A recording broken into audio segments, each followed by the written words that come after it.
tooting my own horn. Okay, so that's not how we're going to get started today. Can everybody hear me okay? Yes. All right. I understand the session that was in here before me was on how to do presentations. I did not attend that session. So, if I don't get it right, all right, I did pick up his handout, all right, so we'll make sure that I get it right the next time. How we're going to start this morning is, the title is Surprises Are for Birthdays, Not Project Management. Therefore, the birthday horn. I have birthday hats somewhere if people want to put them on, all right? Or if you have children want to take them home with you, or you wear them later tonight. I've been with this crowd afterwards. So you're happy to keep them and I'll let you have them. And that way you'll remember my session tonight. Have a toast for me. Let's get started. On the table, each of you, I'm sorry I didn't bring enough copies, is an example of what the PMP prep exam looks like. Take a look at some of those questions, all right? Let's look at the first one. I'll read it out loud. It says, you received notification that a major item you are purchasing for a project will be delayed. What is the best thing to do? Ignore it, it will go away. Notify your boss. Let the customer know about it and talk over options. Or meet with the team and identify alternatives. Why I gave you this page, and again, I'll give it to them to load on the website. How many of you are PMP certified? How many of you want to be PMP certified? Let me tell you why you want to be PMP certified if you aren't. All right? If you are going to make a career change, it, like other things, lets people know that you have a certain skill level. So if you're wanting to move somewhere, it tells somebody about you who doesn't know you. All right? The other thing it does is it gets everyone talking on the same page, same language. It's boring as it can be, all right, when you get into it, all right? So hopefully today won't be, all right? One of the things I was talking to this young lady up here about earlier and studying for this exam, I also have my real estate license. Very similar, all right? Any kind of thing that you go through to take this exam, all right? Because it's about only getting the certain people in. They want certain numbers of people to fail. So these questions, all right, are very tricky. And when you do take the exam, what you're going to be looking for is the best answer. All right?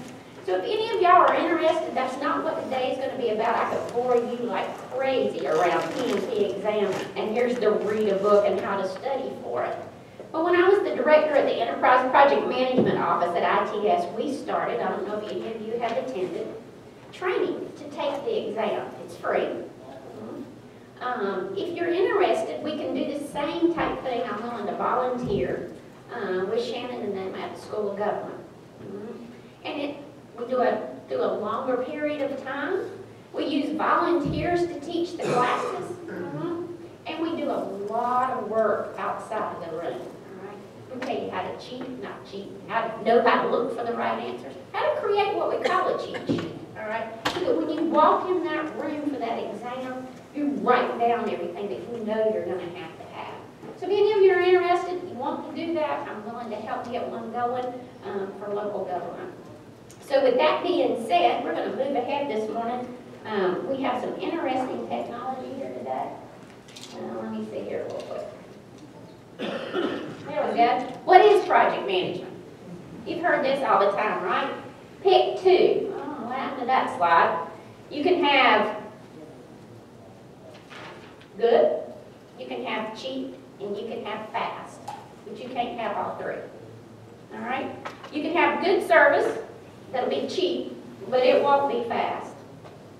You can have good service that's fast, but it won't be cheap. And you can have fast service that's cheap, but it won't be good. So that's a joke, again, about what project management's about. But it probably isn't that far off in some cases, is it? Sometimes you have to make choices, all right? That's another thing that project management talks about. How do you make those choices, and how do you lessen those issues and risks that are associated with the choices that you make?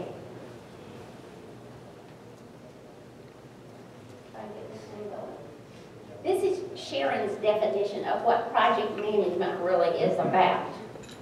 It's about getting people with the right mix of skills together at the right time to deliver something in response to an identified need. I don't do a project just to do a project. Somebody needs something, all right? The other key thing that you need to pull that project off is resources. So we're going to talk about 5 principles, all right? The key principles, and they're in Sharon's Southern version of what project management is all about.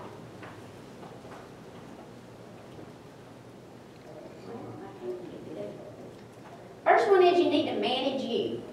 Most of the time when you hear people talk about project management, you hear them talk about the triple constraints, all right? And then all of the other verbiage and jargon that goes along with it, all right? Mine are going to be a little bit different, and I'm going to talk about real-world project management. I talked a little bit in the beginning about what it takes to pass the exam, but what does it take to actually manage a project in the real world and be successful at it? The first thing that's becoming more and more important is that you manage you and that you manage your personal brand. It no longer is good enough to do a good job. I think the social media world is part of what's helped get us there. So speaking of the social media world, most of you probably do a lot more in that world than I do with the tweets and everything else. But what you got to be sure you do, and I know you've heard this, is keep it clean. Make sure your professionalism is not tainted by what you do on social media. Because I guarantee you they're going to go and look at it in any employer. I recently took a new job and they checked out everything. I can tell you, background checks, all that you were involved in on the web. So again, it's fun, it's nice, but keep your personal and your professional separated. The other thing I want to tell you about is that there was a survey recently of management, and they asked management, what do they think of project managers? And what the survey said was, I think a project manager is excellent if they work on projects that have a high level of ambiguity in either the scope or the methodology. Why? That says I'm willing to be a risk taker. That says I'm willing to be a game player. And I'm willing to take it on even though I know it has that amount of ambiguity to it. The other thing they said was work on projects that are different from each other. Don't pigeonhole yourself. Volunteer for a variety of projects. Keep learning. Keep learning. If you can't do that in your own job, volunteer to get separate and different kinds.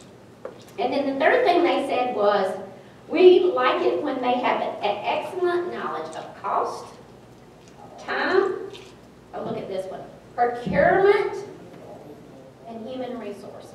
Can't tell you how many projects I've been on that's been slowed down because of procurement. We'll fix that one after we get certified, all right? So again, that's what management thinks of excellent project managers. The other thing I'm telling you that is so that you tell your sponsor and your management those things about yourself. All right? Remember, we're talking about branding yourself. The other thing, like I said, is take the opportunity if you're offered something that has that risk associated with it. And then the other thing is do your self-promotion. I'm not talking about bragging. There's a way to let them know that you saved them X dollars and that this project was headed in the ditch, all right? But your team, all right, got together and pulled it out of the ditch. The other thing is never, ever talk down about yourself. When somebody says you did a good job, don't say, yeah, I know it. That's not what I'm talking about. But say thank you. Again, we work really hard at it. Be your best promoter that you can be yourself. It's all about branding. And if you don't brand you, no one else is going to. Or they will in a negative way. That's true. Very good point. So you want to counterbalance that. You want plenty of documentation out there and other people that are saying, those good things about you. So another thing about managing you is getting organized. When I say get organized, I'm talking about project documentation. And what does project documentation do for you? When you write things down, it clarifies it. Anytime my husband and I, we have a great set of communications. I'm looking at Brian. Brian knows my husband. As long as we're talking about non-work related things, we do good. If we talk about work related things, it doesn't go so well. But you write it down again, and you get that clarity. The other thing is around concentration. You want to be sure, if you don't do anything else on a project, that you document the roles and responsibilities. Then it's very clear who's going to do what. It sets expectations. And the other thing is, you want to, it makes people review, and you have a sign-off process, right? You set that along with the roles and responsibilities. And then again, the third thing that we call around documentation is what I call confirmation. Is your paperwork incomplete? Is it missing something? The very first sign of a project going south or that it's going to have problems is that there's missing documentation or there's no documentation. It's a pain to do, getting better and better with all the tools we have, the technology, right? Documentation is critical to you and your team. So what's a showstopper? Anybody got a name for what's a showstopper? How do you know what's a showstopper? And it ain't, When your budget's taken away from you. The budget's taken away from you, showstopper. Any other examples? Lose your project manager? No executive support. Somehow, when you look at yourself in the mirror or you look at your team, and your team comes to you and they go, what are we going to do now? That's when you're going to be tested as that project manager. Have you been a leader? Do you have your documentation? Have you identified your risk? Have you identified your issues? And do you have an alternative plan? Then you can decide whether it's a true showstopper or not. Some things will present themselves and you'll think they are, but if you've done your planning and your documentation ahead of time, you probably can figure out a way without a lot of effort because you've already thought that might be an issue or a risk. Pull the plug. How many of y'all seen in the newspaper IT projects that have gone bad? Why does that make the headlines? They're expensive. Do you know how much money companies waste, and government, because they're not willing to pull the plug? Don't let that be one of your projects. If you have to be the one that recommends the plug be pulled, do it. It will increase your credibility tremendously. Because then they'll know that you're not just spending the money to spend the money, and that you really know what it takes to get this project done. The other thing around pulling the plug is you can start over, or you may revamp it somehow. But you may pull the plug on exactly how that project's organized. Anybody have office politics? I'm so glad I retired from government. It is very interesting. But use them, all right? Use that opportunity of those. One of the things about office politics, or politics in general, if you recognize that you have it, right, that's the first thing. And then the other thing is you're always going to have some kind of tug and pull because most projects are a matrix organization. Most of the time you don't have authority directly over those people, and that in itself creates politics and issues. Why do we have politics?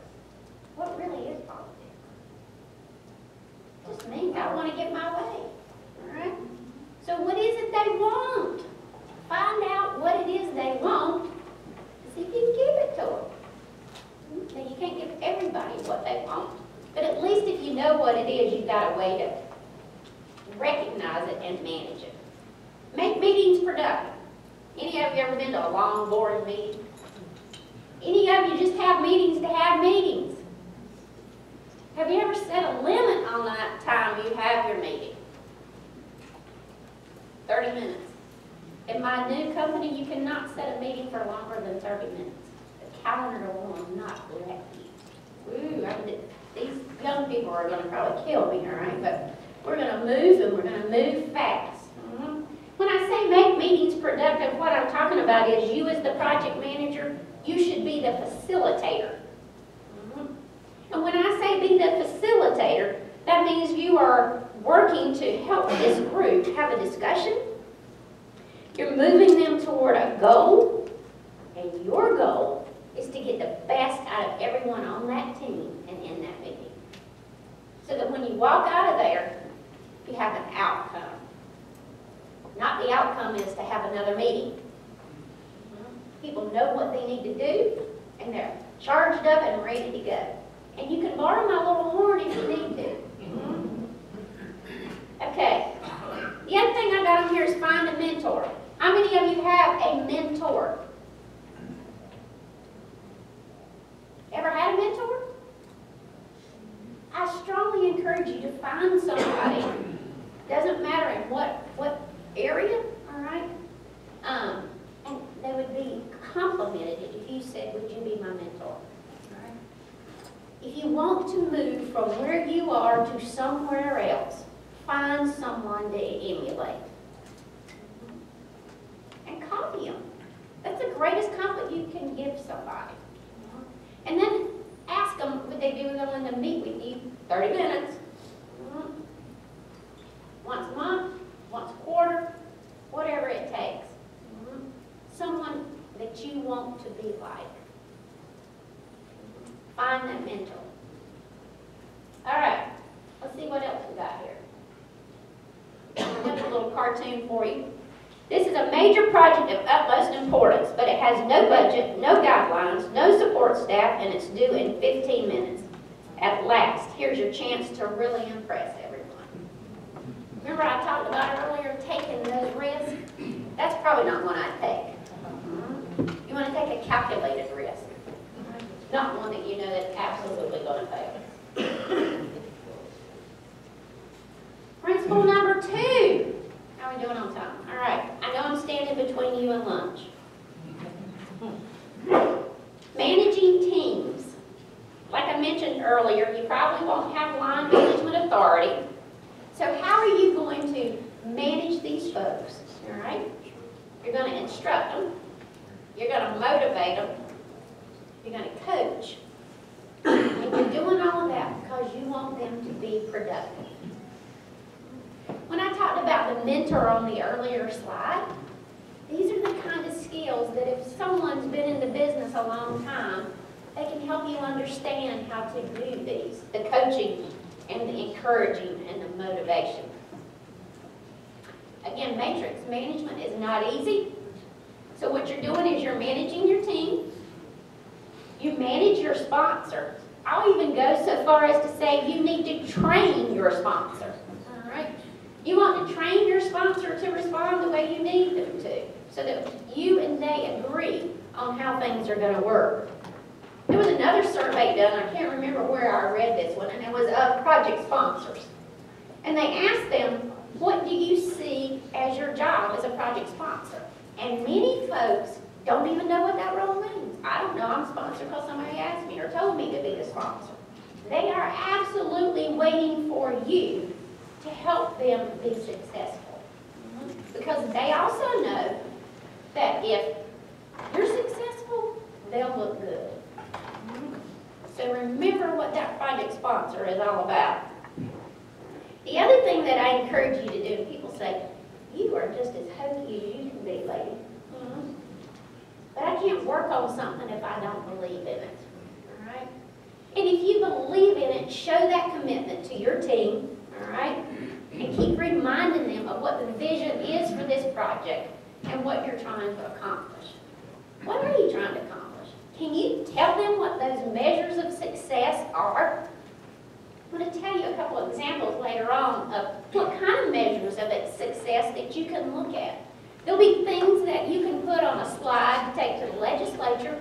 Build up things you can put on the slide to take to your board.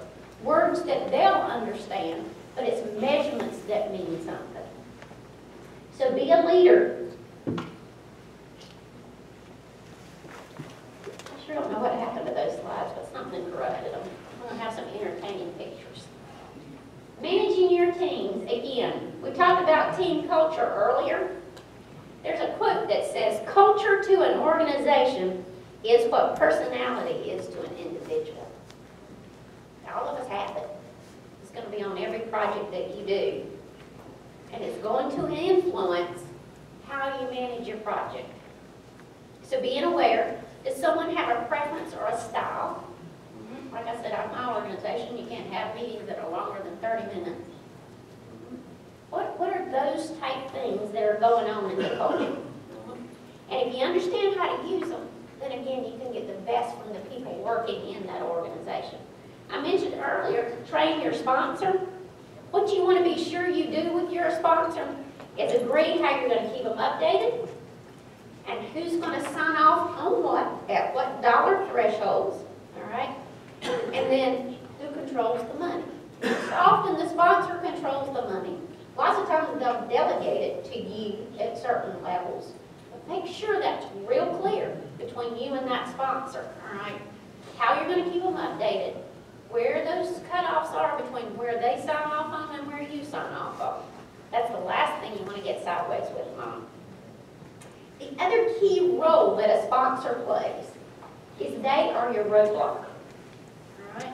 They're the person who, when you have an issue, are going to knock those issues out of your way in the larger organization. So when you are asking or looking for a sponsor, think about what I'm describing here. Don't just pick anybody. All right? You want somebody that's got some clout in your organization, all right, that can help move those obstacles out of your way. The other thing about a sponsor, if you choose them and they've got that kind of clout, they can be that mentor I was talking about.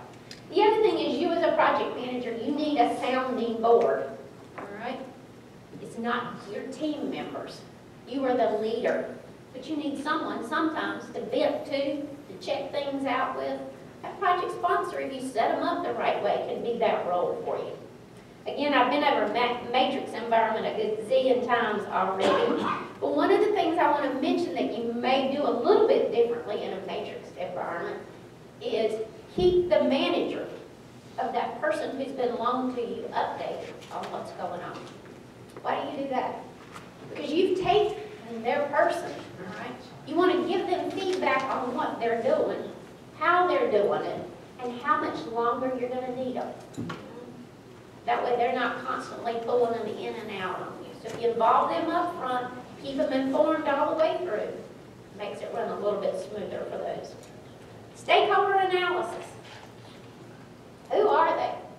Have you ever had a project where you didn't identify a stakeholder and they come back and bite you? Boy, I have. When you take the time with your team, all right, this is a team exercise to go through that analysis.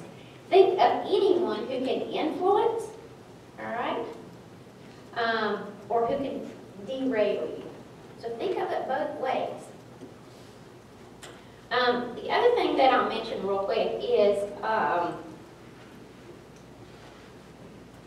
can they influence it enough to pull the plug, as I mentioned earlier? You'll have a variety of stakeholders. Kind of prioritize them. And then, like I said, just like your sponsor, find out how they want to be kept up to date. Not everybody wants to be kept up to date the same way. My new boss likes Salesforce chatter. Boy, better than email. So I'm learning a new skill here. All right. So again, what works best for them? How do they like to be kept up to date? And then this one is a biggie for me. All right. Don't forget what I call the soft stuff. When we were at the Digital Government Summit, I mentioned to some people, you can get all the IT skills that you want, but in today's market, you also have to have people skills. And managing people is going to be just as important as technology, if not more so. So those are the soft skills that I'm talking about. The number one thing that you'll hear over and over and over as you're training for project management, the number one thing is communication. That is the key number one role of a project manager is communication. So with your team, what you want to be sure is that you're always present and that you're available for guidance. The other thing that I can't stress enough is, talked about earlier about managing yourself and never putting yourself down. Don't forget to praise your team. Praise goes a whole lot further than anything else. And another thing that I think is extremely important is have a party, all right? Celebrate those successes, all right?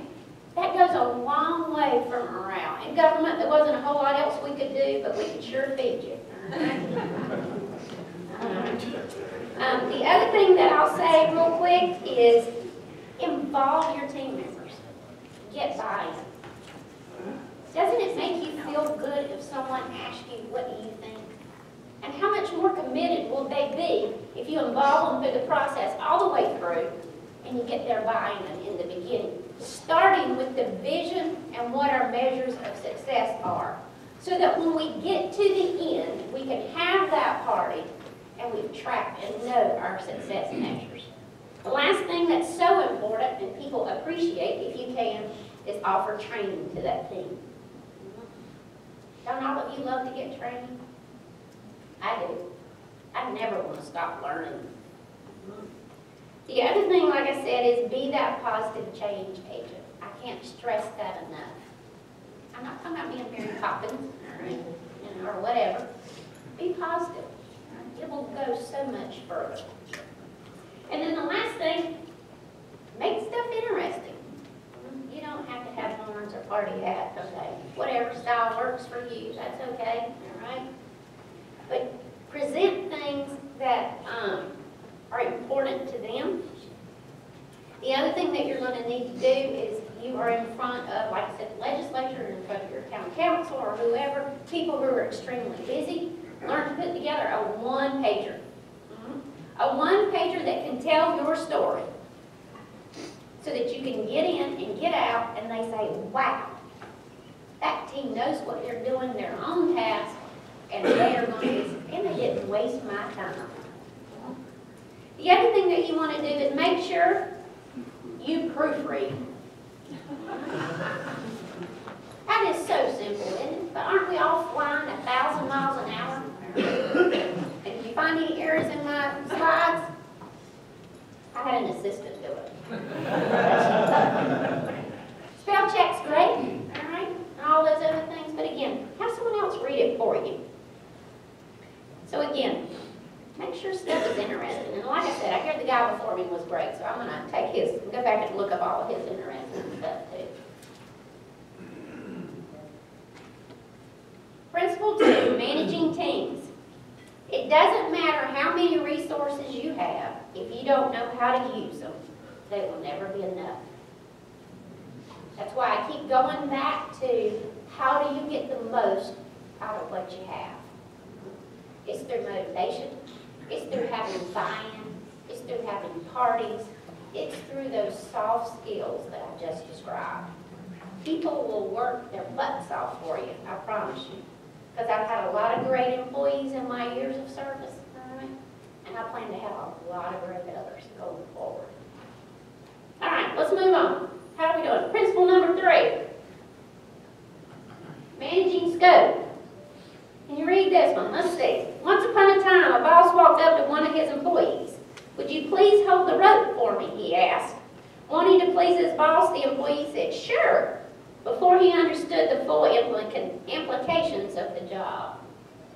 The moral, always look at the project in the scope. Scope is one of those things that I'm telling you is interesting, at the least. Because what you want to do is you want to please. Most project managers want to please, all right? So as you're gathering requirements, figuring out what the scope is, don't include what color the wallpaper is going to be and the kitchen sink, as they say, all right? You want to keep it small. All of you have heard of Agile, all right? there's waterfall, all of that good stuff. But again, the more you can break your deliverables down, all right, the better off you'll be. The other thing I encourage you to do is do a pilot. You say, I don't have time to do a pilot. I'm telling you, you don't have time not to do a pilot. All right? What does a pilot do for you? It gives you feedback. It can help you reduce your cost because you're going to learn more from that pilot than if you roll it out to the whole department and have to rework things or pull it back. It helps you identify your problems early, all right? And then it also may tell you to change how you plan to implement it because of what you learned in your pilot. So again, keep it small and consider doing a pilot. How do you manage changes? Any of your projects ever have changes? I know. Mine didn't either. So when you're managing changes, what I recommend is that you do this for scope, you do it for schedule, and you do it for budget. All right? I mentioned earlier, work out in advance how you're going to handle a change. You want to analyze any impact on the project, like I said, in any of those areas. And then you're going to modify your plans. And the last but not least, let me tell you something that has saved me on several projects. You're going to record and you're going to document so that you have it when you have to prove to someone later on why you made the change. You will have to do that. And it can save you by doing that. This last one talks about using version control. Great today with most of our technologies, that's not an issue. But that keeping your older versions, again, can help you document your assumptions, which I'm going to talk about next, and let you go back and remember why you did certain things. Assumptions are your way of saying how you're going to do something. Right? The other thing about assumptions are when you don't know everything, all right, you're saying you think this is how it's going to be, and you document what you base those assumptions on. You only assume if you absolutely have to, and then we all know what assume means, all right? That old joke, all right? So you balance that with a range. If you know you've got a high number of assumptions in your project, you don't give a specific date. You give a range for the delivery of the date. You give a range for the budget. And you can give them a percentage of 10 or 20%. Right? Now, will people accept that all the time? No, they're going to try to knock you down. But I would give it to them in that manner anyway. Right? So you can go back later to your documentation and say, well, we were trying to tell you, blah, blah, blah, blah, blah. When I talk about actively managing your requirements and involving your users in the scope definition, you all do this. You go out, you gather your requirements, you involve your users. Like I said, don't, how do I say this? When people come to you and they're going to tell you that everything is critical, you know it isn't. So if you can at least get them to prioritize all of their critical items, right, then that gives you some way to go back to them at a later date when you don't get to number 4. You said, and we got your top 3, all right, so it sounds even better or as good. Again, document your changes. There are 4 elements of communication. You know what communication really is, in my opinion? Communication is that you are explaining.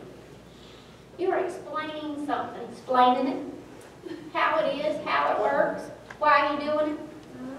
That's what communication is. So every time you're standing up in front of a crowd and you're planning, you have to communicate something.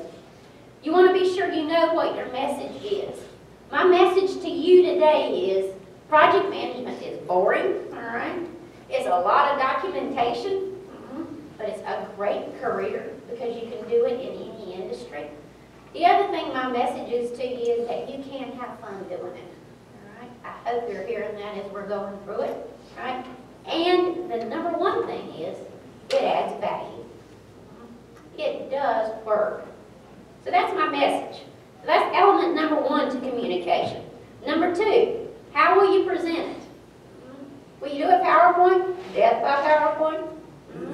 Will you take them out to the computer room and let them see whatever it is they're doing? Or will you take them to the end users who now can serve more constituents faster than they ever could before? What are you trying to show? How will you present it? And then how will people hear it? You will do a survey at the end of today. Do you do surveys of people at your projects? Do you find out how well you did, and did they get your message, and did they understand it? And then the last thing is, what is our strategic approach? When I come to you today with message 1, I ought to have message 2 through 5 already planned out in my head and already sketched out for the next time I'm in front of you. So we'll do Project Management 102 next time, all right? So what is the strategic plan? All right, let's make sure we're doing scope. And I'm keeping y'all awake. Well, you can't read that one. I don't know what happened. I will send this one to you, but it's really just talking about, here's what the project sponsor wanted. Here's what they requested. Here's how the senior analyst designed it. At the bottom, I'll read it to you. It says, this is how the programmers produced it. The middle one is how it was installed in the user's site. And the last one is, this is what the user wanted. Ever been there, done that? Oh, yeah. So, we're down to number 4 and 5. I'm going to get you out of here in time. At least I'm not standing between you and the alcohol, just you and food at the moment. I hope not you and alcohol. All right, principle number 4, project plan. Planning, planning, planning, communicating, communicating, communicating, and CYA is another way to document, all right, or to call project management. You want to plan first. This particular joke, any of you have kids? I'm fortunate enough to have my first grandson. He's a month old. I'm so excited. I can't wait till I get to start playing with him, and I'm going to teach him project management, I'm sure of it. So this will be me with him, I'm sure, in a little while. I'm going to say, kids, this stop is on the critical path and is scheduled to take exactly 43 minutes, so no slack time. Plan. How many of you, I'm going to tell you this, and you're absolutely going to laugh at me. Set the end date later. How many of you get the opportunity to set the end date on your project? Or how many of you get told you will have this project completed by X date? Yeah. So let me tell you 2 things with that. Number 1, if they don't tell you to have the date completed by, that's wonderful. Set the end date last. Get all your estimates from your people and make sure the people doing the estimating are the people actually doing the work. Why? Because they know more about it than you ever will. And again, they've committed because they did the estimate and they've got the buy-in. The other thing is, like we talked about earlier, is break that project down into phases. Your first phase, you're going to have a whole lot more detail about than you may have in phase 4. So again, that goes back to your ranges, all right? And you can explain that as you go along too. Again, that range for budget and time frame. What does planning do? Planning builds your brand. Because when you build your brand and you plan, what that tells people is it gives you the opportunity to prove to your stakeholders that you know what they want. It also says that they understand what is going on. So you are keeping them in the loop because you're planning and you're communicating. All right, the rest of number 4. Short task, as we talked about earlier. Break it down as much as you can.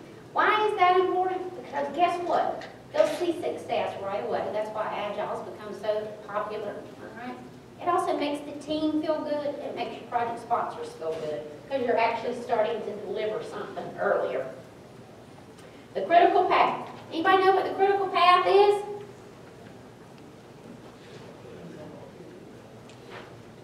It is the longest route through a project schedule. Why is that important?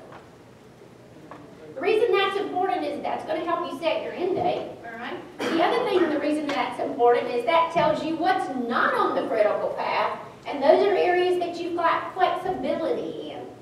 And so you may need to play around with those. If it's on that critical path, you know you have no flexibility in those tasks. You want to baseline your schedule. That's your target. Why is it important to have a target? You want to be sharing with each other, all right? So when you create that schedule, if you can find somebody that's put in an ERP system, my friend over here, Rex,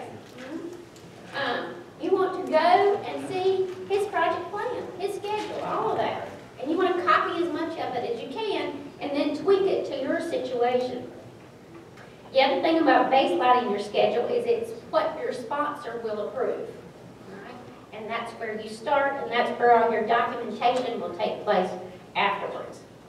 Delegate your sub-plans to your team leads. When I talked about having the people doing the work actually doing the estimating, all right, don't you manage down to the sub-task level. Let those team leads do that and roll up to you. They know a whole lot more than you do. And again, they've got skin in the game by doing it that way. Project dependencies. You ever hire contractors? Is that a dependency? Oh yeah. How much control do you have over? Depends on how you run your contract. That's true. What else might be a project dependency? Most projects are linked anymore. You very rarely have standalone projects anymore. We're all connected somehow. And if we're not, that's the goal of the project, is to connect us to something else, right? So again, always understand what those dependencies are. Here, like I said, if you have a fixed date, I encourage you to act like you don't have a fixed date when you're doing your planning. Still plan it the way it should be done, all right? And again, that gives you ways to know where your risks are, know where you're going to have to fast track. Are you going to have people work on holidays, all right? Are you going to have to work overtime? Do you need more resources? But plan it properly. It also gives you your documentation, again, that you can go back and say, told you so, or that didn't work out. Multiple projects. Any of you work on multiple projects at the same time? Yes. What do you do when you work on multiple projects at the same time? We talk about how we're all multitasking, and none of us are any good at it. I don't care what everybody says, we're not. I can tell you right now, if someone interrupts me, it'll be the next day before I remember that was something I was working on. But again, multiple projects. Categorize your projects. So is there any similarity in the projects in any way? Do you have the same sponsor for the projects? All right. Are you using the same resources on the projects? All right. Is there any way you can consolidate them by something that's common? And then prioritize, of course, by what are the deadlines, what are the resources and availabilities, and let me tell you, who is your squeaky wheel? All right. Who is screaming the loudest? Great works. So you need to know that. Standardize on your tools and techniques. Don't be working with Excel and Microsoft Project on this one, and if anybody has Lotus anymore, over here. Standardize your tools across all the projects that you're responsible for. Again, makes you easier and more efficient. And then if you can, build a multi-project plan, all right? If nothing else for you. That gets complicated, but it does help you tremendously. Principle number 4, managing the project plan. I love this one. Why did it take 6 months to complete that simple task? Because of your continuous changes, your unclear communication, and your short work days. I'm looking for something more along the lines of you being lazy. Is that what people think? You know, when you come back sometimes? It makes you wonder. Again, manage your project, know what you're doing, manage yourself. All right, last one, principle number 5. And you know we have to talk about this. Managing your budget. Most people put that one first. I put it last, all right? I think managing you is your number one priority, because then it really makes the project go well. All right, managing budget. Anybody ever have that? We're making huge progress, but we got an exploding budget. So let's just ignore it. How many of you can ignore that you got an exploding budget? I haven't ever been on a project like that in government. Now, I have been on a project in government, though, where it kept going bad and we should have pulled the plug and we kept going back and asking for money. All right, but that's a little different. So, 56% of projects are affected by a budget change. Each project has somewhere between 3 to 4 budget revisions. That sound like your project? Probably so. That's an average. All right. For a realistic budget, of course, you're making a list of all the things that you got to buy. Probably your number one cost is going to be people, most of the time. Make sure you don't forget, do you have to backfill for somebody? That one got me one time when I had resources that were given to me and I didn't budget for the backfill that I had to do for the people I was given. Again, of course, your other costs, and I encourage you to give a budget range. All right, we're on the downhill side, I promise you. Track estimate to complete. Please do not say that your estimate complete is where you have subtracted your actuals from your, do not subtract actuals to date from your total budget. Why is that not an estimate complete? Come on. You got that big purchase out there that hasn't come through. You might be 50% through your budget and 50% through your project, but that doesn't mean that's your estimate to complete. All right?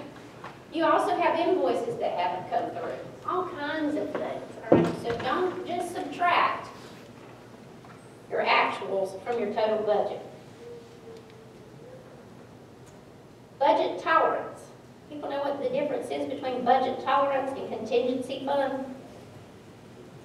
That budget tolerance is what I was talking about before when you tell your project sponsor, here is your range. All right? And you say, how about let's give me a 10% range here before I have to come back to you for approval. That is a budget tolerance. A contingency fund is like a bogey. All right? It says, I'm going to give myself a 10% buffer in here because, not just because I've documented these ifs and these risks. Don't pad your projects a lot. That is not good for your reputation. So, that's just a Sharon's hint there. Again, we talked about buy-in. How many of you share your budget with all your project team members? You think the budget's none of their business? All right, they probably think the budget's none of their business and they don't care about it. I encourage you to put that budget in front of every project member on your team. The reason is that they see how much the project costs. They see how much their portion of the budget they are responsible for, and it makes them more committed to what they're doing. The other thing they may want to do is come back and revise their estimates when they see that. So again, communication. You want them to be involved. You want them to understand.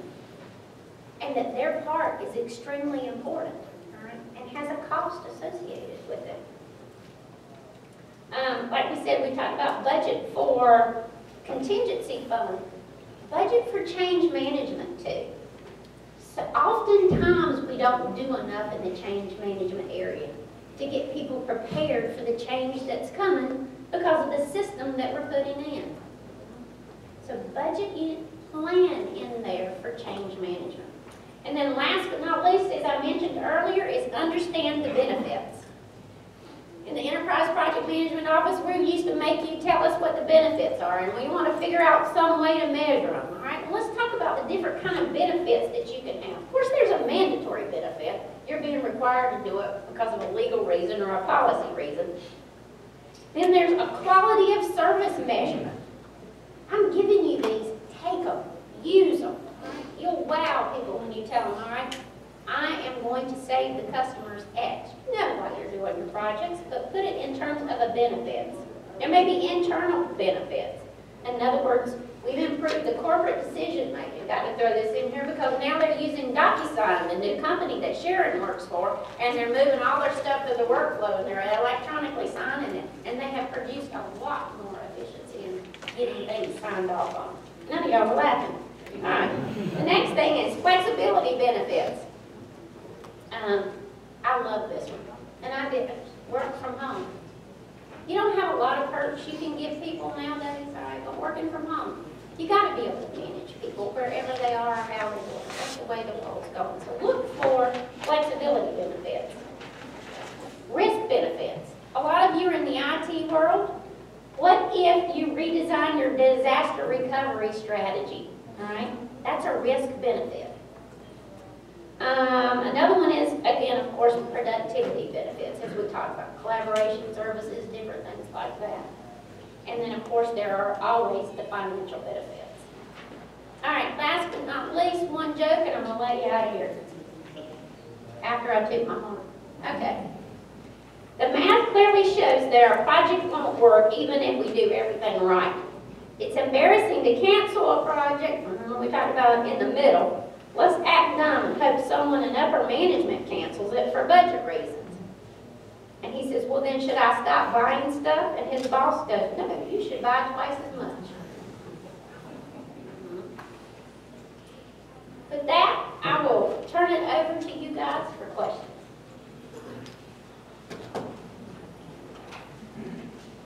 Okay.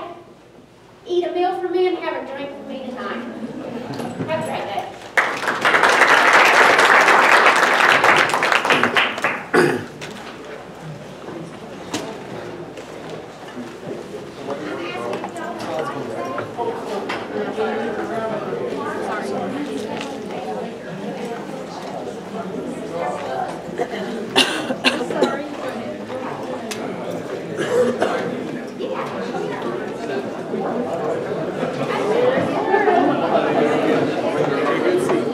We have heard a number of business analysts